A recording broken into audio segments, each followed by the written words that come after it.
Well, it's one for the money, two for the show, three to get ready. Now go, cat, go, but don't you step on my blue suede shoe.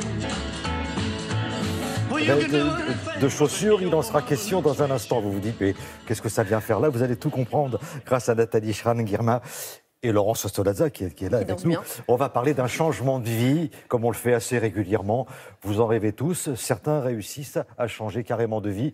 Et là, en ce qui concerne Édouard, visiblement, c'est réussi. Ah mais complètement. Alors le parcours, il est dingue. Non mais c'est encore une histoire incroyable. Alors, Édouard, jeune trentenaire, qui fait de belles études, grande école de commerce, qui commence à travailler dans les ministères. Et là, il va tomber sur une chaussure qui va changer le cours de sa vie. Mais vraiment, quoi. Il va complètement changer de voie pour cette chaussure. Il va vouloir tout connaître du métier de la chaussure. Il va même faire un tour d'Europe. Il va partir en Angleterre, il va partir en Hongrie, en Italie, en Espagne, au Portugal pour aller visiter les ateliers. Et finalement, il va trouver son bonheur à 20 km d'Angers chez Joseph et Chantal. Dans cet atelier, la concentration est de mise. Joseph et Chantal représentent la 4e génération de la famille Malinge, spécialisée dans l'univers de la chaussure de luxe. Tu veux la couleur? C'est donc tout naturellement qu'Édouard a fait appel à leur précieux savoir-faire quand il a décidé de se lancer dans ce secteur. Tout est fait à la main ici. Avec la main de l'homme qui suit toujours le mouvement du fil. Comment avez-vous réagi quand Édouard est venu frapper à votre porte avec cette volonté de travailler avec vous? Au début, on est toujours un peu inquiet. Parce qu'on se dit, il a des grandes idées, mais la chaussure, on peut avoir des grandes idées, mais le concret, il y a beaucoup de travail manuel et beaucoup de machines. Donc le rêve, il faut le cadrer, il faut le mettre en place et avec les personnes, en discuter. Il a été difficile à convaincre, Joseph?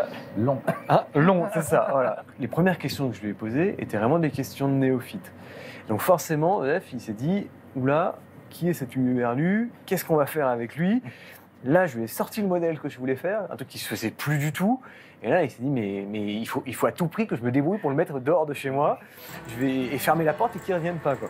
Donc, et le problème, c'est que le lendemain, je suis revenu. Et que le surlendemain, je suis à nouveau revenu. Donc là, il s'est dit, OK, il est peut-être fou. S'il veut faire de la qualité en France, on va le faire ensemble. Mais ceux qui restent, ils sont persévérants, ceux qui restent chez nous. C'est dans mes armes. Et Édouard est très motivé pour ça depuis le début. C'était sa passion de faire de la chaussure pointue, exigeante, qualitatif, avec des respects, des règles. Si j'ai créé ma marque, c'est dans le seul et unique but de faire perdurer ce savoir-faire. Diplômé d'une grande école de commerce et après une première expérience professionnelle à Hong Kong, Édouard avait rejoint le cabinet ministériel de David Douillet en tant que conseiller technique. C'est pas qu'il y avait quelque chose qui ne me plaisait plus, mais je pense qu'il me manquait quelque chose. Il me manquait un aspect créatif et un aspect de donner du sens à ce que je fais. Donc c'est par amour pour cette chaussure que vous avez décidé de complètement changer de vie. Voilà. Parce qu'il y a plein de choses qui m'ont parlé. La forme, à la fois donc assez ronde, mais qui en même temps au bout avait un angle intéressant. J'ai jamais vu de bottine à boutons. Et puis le fait qu'elle ait traversé les âges. Et comment vous l'avez découverte, cette bottine? J'ai aidé mes grands-parents à déménager. Moi, j'ouvrais tous les cartons un à un, et c'est comme ça que j'ai retrouvé la paire que portait donc mon arrière-grand-père le jour du mariage de mes grands-parents. Si j'avais pas eu la chance justement de désobéir à ma grand-mère, eh ben j'aurais jamais changé de vie. Et votre grand-mère, alors comment est-ce qu'elle réagit? Et donc il y a toujours l'espèce d'ambivalence entre le vouloir m'encourager et en même temps toujours la crainte de se dire ok, c'est beau, c'est un rêve, mais il faut pas que ça aille trop loin non plus. Mais à aucun moment j'ai le moindre regret par rapport à ça parce que j'ai rencontré des gens merveilleux. J'ai appris des choses. Si on n'apprend rien, en fait, on arrête de vivre. Quand on pense qu'Édouard faisait partie du cabinet ministériel de David Douillet, peut-être qu'il devait s'entraîner avec lui. Donc à un moment donné, il a dit non, David, là, je vais changer de vie. J'ai une passion pour la chaussure, je vais y aller.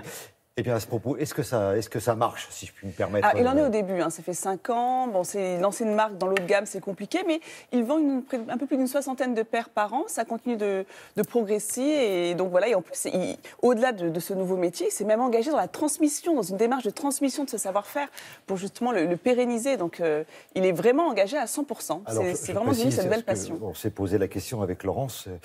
60 paires, ça ne paraît pas énorme, mais ce sont 60 paires de qualité porter, ça va durer toute la vie. Ah, mais ça se garde toute une vie. D'ailleurs, la chaussure sur laquelle il est tombé, elle avait été centenaire et en très bon état, finalement. Donc voilà, c'est ça se garde toute une vie. Merci. Si Édouard nous regarde, on lui souhaite plein de bonnes choses pour cette nouvelle année. Merci beaucoup, Nathalie.